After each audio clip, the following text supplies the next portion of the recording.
오늘도 사순절 갈보리 기도에 나오신 성도님들에게 하나님의 크신 위로와 은혜가 넘치기를 먼저 주님의 이름으로 축원합니다. 오늘 말씀의 제목은 용서의 무릎입니다. 용서의 무릎.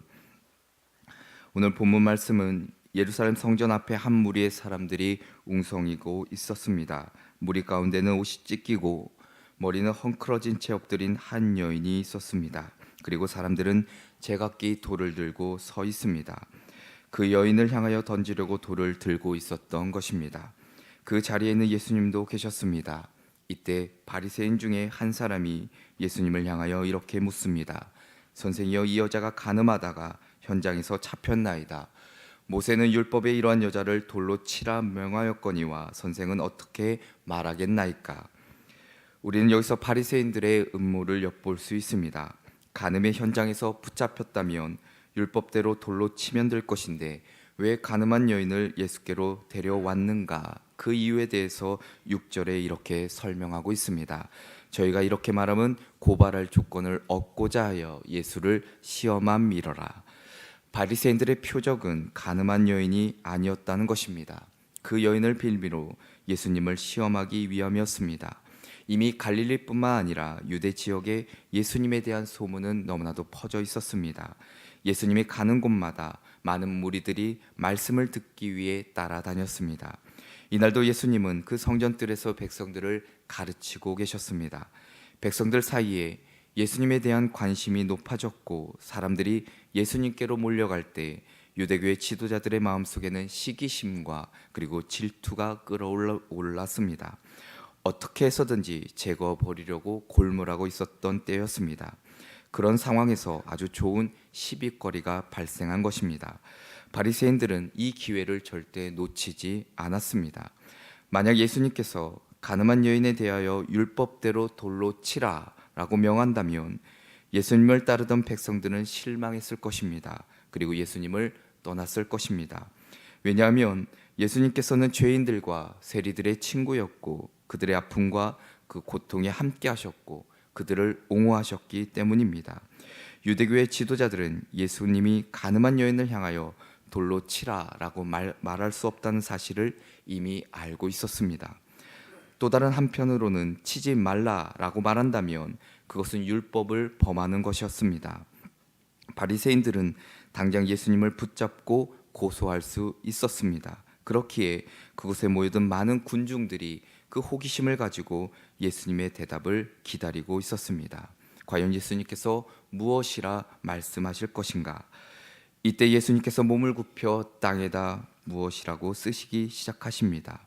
어떤 내용의 글을 쓰셨는지는 우리는 알 수 없지만 그러나 바리새인들은 계속해서 재촉하게 이르릅니다. 그러자 예수님께서 조용히 이렇게 얘기하십니다. 7절에 보니까 너희 중에 죄 없는 자가 먼저 돌로 치라. 그리고 다시 몸을 굽혀 땅바닥에 손가락으로 뭐라고 또다시 쓰시기 시작합니다. 역시 무슨 내용을 쓰셨는지 알 수가 없습니다. 그러나 놀라운 일이 벌어지기 시작합니다. 돌을 들어 치려고 했었던 무리들이 한 사람 한 사람 그 자리를 뜨기 시작합니다. 그리고 오늘 본문은 그 이유를 양심의 가책을 받았기 때문이라 기록하고 있습니다. 이제 그곳에 모여들었던 많은 사람들이 다 떠나가고 예수님과 그 여인만 남게 됩니다. 예수님께서 그 여인을 바라보시며 묻습니다. 여자여, 너를 고소하던 그들이 어디 있느냐? 너를 정죄한 자가 없느냐? 여인이 조용히 대답합니다. 주여, 없나이다. 예수님께서 그 여인을 향하여 다시 한번 말씀하십니다. 나도 너를 정죄하지 아니하노니 가서 다시는 죄를 범치 말라. 바리새인들의 음모, 그들의 시험은 수포로 돌아가고야 맙니다. 그리고 간음한 여인은 그 죽음에서 건짐을 받게 됩니다. 이 본문을 통해서 예수님의 탁월한 지혜 그리고 그 크신 사랑을 보게 됩니다. 예수님의 지혜는 서기관과 바리새인들의 그 악한 음모 그리고 그 시험을 무너뜨리셨고 간음한 여인을 치려고 돌을 든 무리들의 손에서 돌을 내려놓게 하십니다. 그리고 간음한 여인을 용서하시고 죄로부터의 자유함을 얻게 하셨습니다. 오늘 본문을 통해서 우리에게 깨닫게 하시는 은혜는 무엇인지 그리고 용서의 무릎을 경험한 자는 어떻게 살아야 하는지를 함께 살펴보고 기도의 제목을 삼고자 합니다. 그 첫째는 용서의 무릎은 타인을 정죄하지 않습니다. 용서의 무릎은 타인을 정죄하지 않습니다. 앞서 말씀드린 대로 예수님이 땅바닥에 글을 쓰신 것, 그 내용이 우리는 무엇인지를 알 수는 없습니다. 그러나 그곳에 모여있던 무리들은 분명히 그 글을 읽었을 것입니다. 그리고 난 후에 무리들을 향하여 죄 없는 자가 돌로 치라라고 말씀하셨습니다. 한동안 아마 침묵이 흘렀을지도 모릅니다. 그리고 다시 예수님께서 땅바닥에 뭔가 글을 쓰십니다. 그리고 놀라운 일이 벌어지게 됩니다. 율법을 잘 지킨다는 바리새인들이나 서기관들도 아마 양심의 찔림을 받았을 것입니다. 예수님이 쓰신 글과 그 말씀 앞에서 그들은 자신이 죄악된 것과 그리고 더러운 것을 보게 되었던 것입니다. 더 이상 그곳에 버티고 서 있을 사람은 아무도 존재할 수가 없었습니다. 그 당시 유대 사회의 아주 큰 고질병 중에 하나는 소위 율법주의적 신앙 생활이었습니다. 이 율법주의적 신앙이 서로를 정죄하는 풍토를 만들게 되었습니다. 유대교의 지도자들과 예수님과의 관계가 적대적이 된 원인도 바로 율법주의 때문이었습니다. 그들은 예수님께서 안식날 병든 자를 고쳐주신 것에 대해서 정죄하였습니다.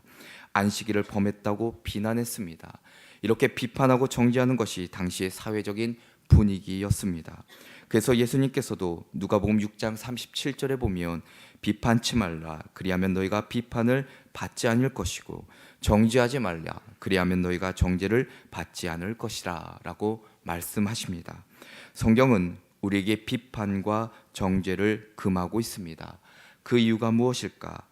그 이유 중에 하나는 바로 비판이라는 것은 비판의 악순환을 가져오기 때문입니다. 마가복음 7장 1절과 2절에도 보면 비판을 받지 아니하려거든 비판하지 말라. 너희의 비판하는 그 비판으로 너희가 비판을 받을 것이요 너희의 헤아리는 그 헤아림으로 너희가 헤아림을 받을 것이니라. 자기를 비판하고 비방하고 정죄하는데 가만히 있을 사람은 그 누구도 없습니다. 마음의 상처를 받고 그것을 갚기 위해 또 다른 앙심과 원한을 품을 수밖에 없습니다. 또 하나의 이유가 있다면 바로 공동체 안에서의 관계를 파괴시키기 때문입니다. 야고보서 4장 11절에 보면 형제들아 피차에 비방하지 말라. 형제를 비방하는 자는 형제를 판단하는 자는 곧 율법을 비방하고 율법을 판단하는 것이라. 내가 만일 율법을 판단하면 율법의 준행자가 아니요 재판자로다 라고 기록하고 있습니다. 우리는 특히 바리새인들의 모습 속에서 그들의 내면에는 나는 옳고 나는 절대적으로 옳고 당신은 틀리다라는 우월주의적인 의식이 자리 잡고 있었습니다. 잘못된 비판은 공동체 안에서의 관계를 파괴시키는 결과를 가져오게 됩니다. 돌을 들어 상대방을 칠 만큼 의로운 사람은 이 세상에 존재하지 않기 때문입니다. 사랑하는 성도 여러분, 어느 순간에 우리의 삶을 돌아보면 자신의 판단과 기준으로 상대방을 정죄하고 비난하며 살아갈 때가 있습니다. 내 것이 옳고 내 생각과 내 판단이 옳다는 것만 주장할 때가 있습니다. 결코 그것이 예수님이 원하시는 삶의 모습이 아님을 우리는 깨닫게 됩니다. 거기에는 우리 자신의 교만과 우월함이 담겨 있기 때문입니다. 그 누구도 예수님 앞에 죄인이 아닌 자는 없습니다. 우리가 십자가의 은혜 그 사랑이 있기에 우리를 의롭다 여겨주시고 비판과 정죄하지 않으시는 그 은혜를 기억하신다면 우리 역시도 타인을 정죄하지 않는 삶을 살아갈 때에 우리 가운데 큰 은혜를 경험하게 될 줄로 믿습니다. 둘째로는 용서의 무릎은 타인을 용서하게 됩니다. 용서의 무릎은 타인을 용서하게 됩니다. 유대인들에게 있어서 용납될 수 없는 죄가 세 가지가 있다고 합니다. 그 첫째로는 우상 숭배이고, 둘째는 살인이고, 셋째는 간음이라 말합니다. 이 세 가지는 유대교의 랍비들에게 아주 철저하게 가르쳐졌다고 합니다. 그렇다면 이 여인의 간음 행위는 유대 사회의 질서를 깨트리는 아주 최악의 죄로서 용서받을 수 없었습니다. 율법을 범했기 때문에 마땅히 돌에 맞아 죽어야만 했습니다. 그러나 그 여인은 예수님으로 인해 죽음을 면하게 됩니다. 두 사람이 남았을 때 죽어 마땅한 여인이 죽은 듯이 그 얼굴을 땅에 묻고 엎드려 있었을 때 여인을 향해 예수님께서 묻습니다. 10절에 여자여 너를 고소하던 그들이 어디 있느냐? 너를 정죄한 자가 없느냐? 여인은 아마도 들 수 없는 얼굴을 들고 흐트러진 그 머리카락 사이로 주변을 둘러보았을 것입니다. 주여, 없나이다. 이때 예수께서 그 여인을 향하여 용서의 선언을 하십니다. 나도 너를 정죄하지 아니한다. 브루스 밀튼이라는 성경학자가 이렇게 말합니다. 이것은 하나님의 은혜의 기적이다. 이보다 더 큰 경이로운 일은 없다. 이것은 물이 변하여 포도주가 된 것보다 더 큰 기적이고 5천 명을 먹으신 것보다 더 큰 기적이다. 풍랑을 잠잠케 하시며 물 위를 걸으신 기적보다 더 큰 것이다. 아니, 이 모든 것을 다 합한 것도 이 말씀에 비교할 수 없는 것이다. 사람들이 남을 용서하지 못하는 이유가 몇 가지 있다고 합니다. 그 중에 하나는 자기가 옳다고 믿는 교만 때문이라 말합니다. 그래서 야고보서 4장 1절에도 보면 너희 중에 싸움이 어디로, 다툼이 어디로 쫓아나느냐, 너희 지체 중에서 싸우는 정욕으로 쫓아난 것이 아니냐. 나는 잘했고 남은 못했다고 생각하고 나는 잘못하지 않을 것이라는 이기적인 욕심과 편견과 교만이 있기 때문입니다. 나보다 남을 더 존중해주는 마음을 가져야 하는데 그러지 못하기 때문입니다. 또 하나의 이유가 있다면 관용하는 마음이 부족하기 때문입니다. 빌립보서 4장 5절에도 이렇게 기록합니다. 너희 관용을 모든 사람에게 알게 하라. 주께서 가까우시니라. 다른 사람의 부족함, 때로는 연약함, 때로는 모자람을 얼마나 관대히 용납하며 용서해 주는가, 그것을 중요하게 여기고 있는지를 우리는 돌아보아야 된다는 것입니다. 또 하나의 이유가 있다면 용서하는 자의 기쁨을 우리가 알지 못하기 때문입니다. 에베소서 4장 32절에도 보면 서로 인자하게 하며 불쌍히 여기며 서로 용서하기를 하나님이 그리스도 안에서 너희를 용서하심 같이 하라 라고 분명히 우리에게 말씀하고 있습니다. 그리고 또 하나 있다면 그리스도의 그 사죄의 은혜를 아직은 온전히 경험하지 못했기 때문일 것입니다. 만약 우리가 아직도 모세의 율법 아래에 있었다면 우리도 가늠하다 붙잡힌 여인처럼 우리의 죄로 말미암아 영원한 정죄에 놓여 있었을 것입니다. 그러나 긍휼하신 하나님께서 예수 그리스도를 우리에게 보내주시고 그리고 우리의 죄를 대신하여 죽으심으로 죄와 사망의 올무에서 벗어나게 되었다는 사실입니다. 사순절 십자가의 그 은혜를 깨달을 때 우리 역시도 타인을 긍휼히 여기고 그리고 허물을 덮어주고 용서할 수 있는 마음을 가져야 합니다. 오늘도 저와 여러분의 삶 가운데 오늘 하루도 용서의 마음을 품고 실천하시는 저와 여러분 되시기를 주님의 이름으로 축원합니다. 끝으로는 용서의 무릎은 타인의 새 삶을 격려해 줍니다. 타인의 새 삶을 격려해 줍니다. 유대인의 철학자인 마틴 부버가 책 중에 나와 너라는 책이 있습니다. 이 책에서 그는 오늘날의 대부분의 인간관계를 어떻게 정의하는가, 나와 그것의 관계라고 말합니다. 나는 나의 목적 달성을 위해서만 너를 만나고 너를 이용하고 너를 버리는 관계가 바로 나와 그것의 관계라고 말합니다. 그는 진정한 인간과 인간의 관계는 나와 그것의 관계가 아니라 나와 너의 인격적인 관계이어야 한다고 말할 수 있습니다. 나는 너 때문에 존재할 수 있고 나는 너 없이는 존재할 수 없다는 자각으로 만나는 인격과 인격의 만남, 이러한 만남을 마틴 부버는 나와 너의 관계라라고 말하고 있습니다. 예수님께서 오늘 간음의 죄를 짓고 그 끌려온 여인이 돌로 쳐 죽임을 당할 위기에 처했을 때 그 자리에 있던 모든 사람과 다르게 여인을 맞아주신 모습을 소개하고 있는데, 기록하고 있는데, 그 여인이 무슨 죄를 지었느냐와는 상관없이 그녀는 여전히 하나님의 자녀이고 그리고 회복되어야 할 존재라고 예수님은 생각하고 계셨습니다. 성경은 결코 죄를 미화하거나 그리고 죄를 부인하지는 않습니다. 본문에서도 이 여인의 죄가 돌을 맞아 마땅하다는 사실을 부인하고 있지는 않습니다. 그렇게 예수님은 너희 중에 죄 없는 자가 먼저 돌로 치라 라고 말씀하신 것입니다. 이 여인을 정죄하던 무리들이 자리를 다 떠난 후에 예수님께서 이 여인에게 선언하신 말씀이 무엇입니까?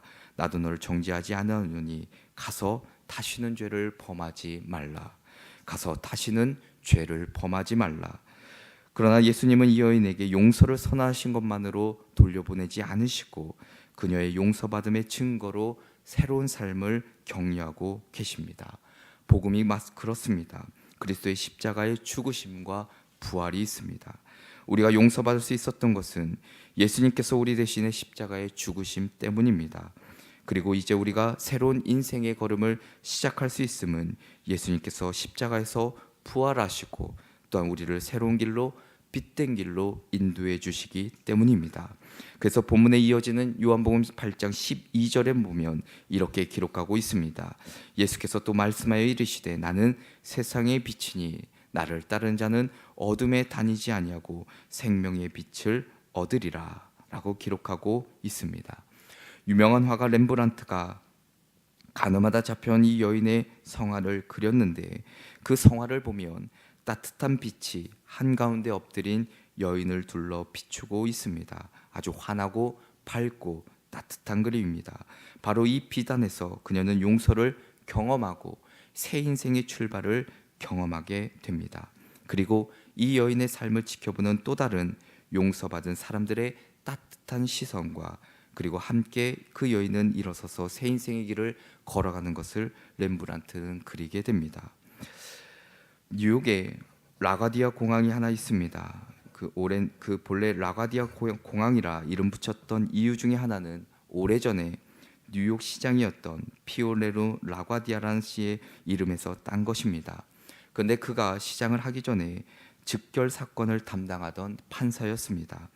그의 판사 시절에 이러한 일화가 하나 있습니다. 1935년에 미국의 대공황시에 아주 추운 겨울 한 할머니가 배고파서 빵을 도둑질하다가 체포되어 재판을 받게 되었습니다.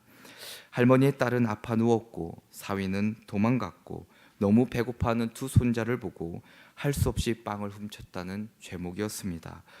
라가디아 판사는 10불이나 혹은 10일간의 옥살이 벌금형을 내리면서 이렇게 선고문을 읽었다고 합니다. 그런데 이 노인의 범죄에는 나도 상당한 책임이 있습니다. 이렇게 불쌍한 노인이 먹지 못하고 거리를 방황하는 동안 나는 너무나 잘 먹고 잘 살았습니다. 그래서 이 10불은 제가 내도록 판결을 하는 바입니다. 그리고 그는 자신의 중절 모자를 벗어 10불을 넣어 법정 서객에게 주며 말을 이어갔다고 합니다. 그러나 동시에 여기 계신 마을 분들도 무죄하지 않다고 판단되어 모두에게 50센트 이상의 벌금을 선고하는 바입니다. 저의 지불로 피고는 벌금을 해결하지만 여러분의 벌금은 이분의 새로운 삶을 격려하게 될 것입니다 라고 선고를 합니다. 법정에 있던 분들은 이 판결문을 듣고 모두 자리에서 일어나 라가디아 판사에게 경의를 표했다고 합니다. 그리고 그날 이 노인은 당시로는 적지 않았었던 47달러 50센트를 들고 눈물을 글썽이며 법정을 떠났다고 합니다. 십자가의 용서하심 그리고 우리를 일으켜 주시고 격려해 주시는 그 사랑을 우리가 기억할 때 우리 역시도 타인을 향한 용서의 마음 그리고 격려하는 태도를 갖고 곧 하나님의 은혜를 우리 삶 가운데 누리게 될 줄로 믿습니다. 오늘 역시도 주님 안에서 참된 용서의 기쁨을 누리시고 우리 역시도 용서의 삶을 살아가시기를 주님의 이름으로 간절히 축원합니다. 기도하겠습니다. 참 고마우신 하나님, 사순절 갈보리 새벽 기도회에 당신의 귀한 백성들 발걸음을 인도해 주시고 하나님 앞에 예배하게 해주심을 감사를 드립니다. 우리의 연약함을 아시고 우리의 죄된 모습까지도 긍휼한 마음으로 돌보시는 하나님 아버지, 오늘도 주님 전에 나와 말씀으로 깨닫게 하셨으니 이 세상을 살아가며 겪게 되는 많은 어려움과 문제 가운데서도 또한 죄된 모습 가운데서도 하나님의 그 은혜와 십자가의 그 사랑과 용서하심을 기억하며 다시금 회개하고 결단하는 저희들 되게 하여 주옵소서. 늘 우리를 구원하신 그 사랑을 잊지 않게 하시고 그 사랑을 모든 사람들에게 전하는 저희들 되게 하여 주시며 또한 함께 살아가는 당신의 귀한 백성들을 또한 격려하고 용서해 주며 배려해 주고 사랑하는 마음 품게 하여 주옵소서. 주님 전에 나오며 하나님 앞에 귀한 예물 드립니다. 구리별하여 드리는 11조와 감사의 예물과 1천번제 주님께서 기뻐 받아주시고 드린 손길들마다 하늘의 신령한 복과 이 땅 가운데 마르지 않는 은혜를 허락하여 주옵소서. 주 예수 그리스도의 이름으로 기도합니다. 아멘.